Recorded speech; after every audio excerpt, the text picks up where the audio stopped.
Assalamualaikum warahmatullahi wabarakatuh. Kembali lagi di sini bersama saya dan di scalping harian ini saya ingin menjelaskan kepada teman-teman bagaimana cara menggunakan RSI dan stokastik RSI untuk trading saham dan kripto ya, karena baik saham maupun kripto itu sama saja sebenarnya, grafiknya sama, mirip, dan tentunya indikatornya juga sama karena sama-sama di trading view. Jadi mau forex, mau saham, mau kripto itu sama. Nah, sekarang kita akan belajar tentang RSI dan stokastik RSI. Kalau teman-teman tahu, ini adalah RSI, modelnya seperti ini.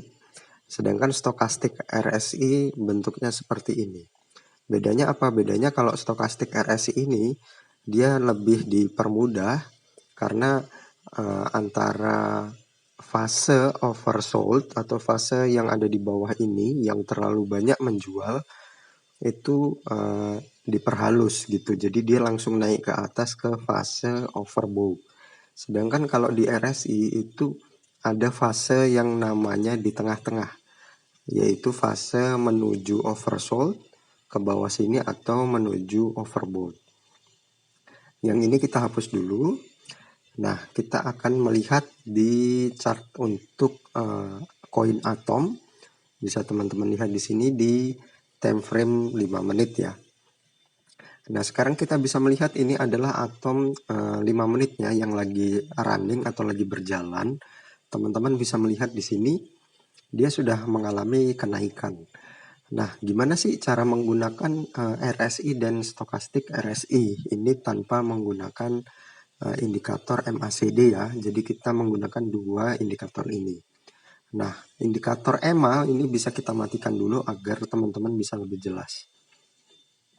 Perlu diketahui bahwa kita hanya perlu mencari indikator RSI ini mencapai titik paling bawah atau titik kurang dari 30. Di situ ada angka 30 di pojok kanan, bisa teman-teman lihat. Nah, di sini kalau bisa teman-teman lihat adalah candle yang sudah mencapai titik paling bawah atau titik oversold. Nah, dengan demikian kita juga harus mengimbangi dengan melihat area dari RSI stokastiknya. Nah, RSI stokastiknya ini juga harus mencapai titik paling bawah atau kurang dari di sini kurang dari 20 ya. Kemudian kita beri tandanya garis horizon seperti ini. Nah, maka dia akan naik. Sayangnya ini tidak selalu berhasil. Kok bisa begitu?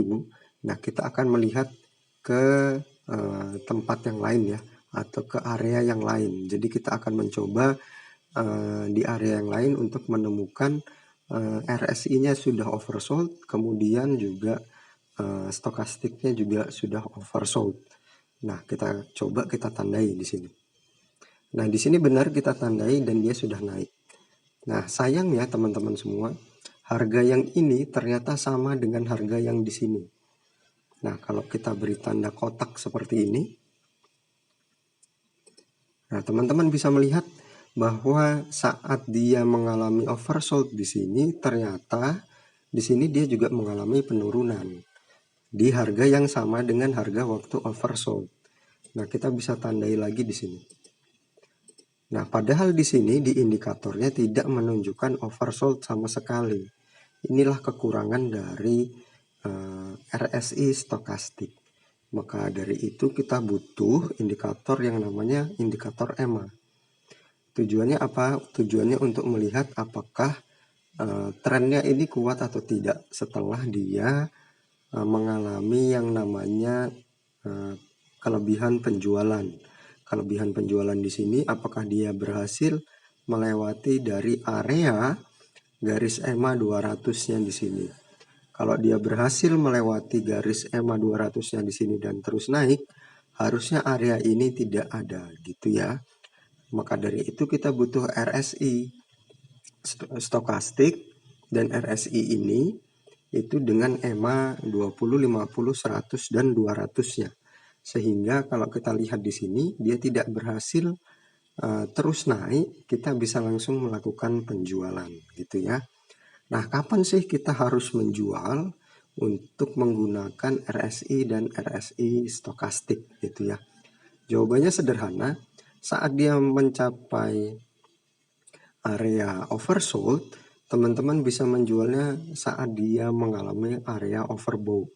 Jadi ini adalah area penjualan pertama dan ini adalah area penjualan kedua gitu ya. Mungkin teman-teman akan bilang, oh ini nanti hasilnya nggak akan banyak nih, atau untungnya nggak akan besar. Tentu karena kita pakai time frame 5 menit. Sekarang kita hapus semua dan kita akan mencoba menggunakan time frame 1 jam. Nah, di time frame 1 jam jelas lebih banyak untungnya, tetapi lebih banyak menunggunya. Jadi, wah kita akan bosan sekali menunggu karena ini bisa berlangsung berhari-hari untuk sebuah akun, untuk sebuah koin bisa mencapai daerah oversold. Bisa kita tandai di sini ini sudah mengalami oversold di sini ya. Dan berbahayanya adalah stokastik di sini oversoldnya itu menyeret. Bisa teman-teman lihat di sini ini juga menyeret sehingga tidak langsung naik, tidak langsung adanya pembelian gitu loh. Jadi butuh garis EMA agar kita tahu bahwa apakah ini benar-benar selesai menurun atau tidak kan gitu. Sehingga kita belinya kapan nih? Belinya adalah saat dia berhasil menyentuh garis EMA 20. Kita membelinya di sini. Nah, ini nanti untungnya bisa banyak.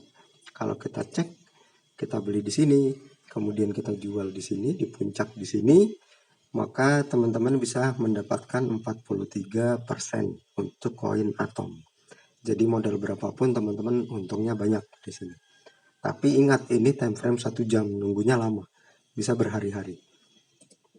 Nah, kemudian juga kekurangannya ada lagi di sini. Nah, teman-teman bisa melihat di sini bahkan di time frame 1 jam sekalipun teman-teman bisa melihat di sini juga sudah oversold.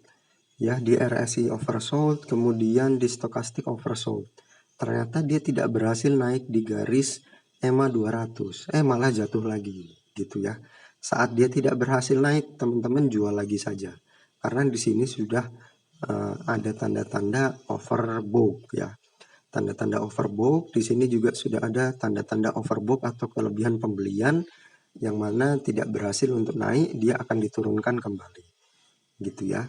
Jadi inilah cara menggunakan RSI dan stokastik RSI. Jadi padankan dan padukan dengan garis EMA. Maka teman-teman bisa mendapatkan indikator yang bagus sekali dan tidak perlu ribet, tidak perlu pusing. Tetapi ingat ini time frame 1 jam. Jadi menunggunya cukup lama gitu ya. Nah, mungkin itu saja dari saya. Assalamualaikum warahmatullahi wabarakatuh.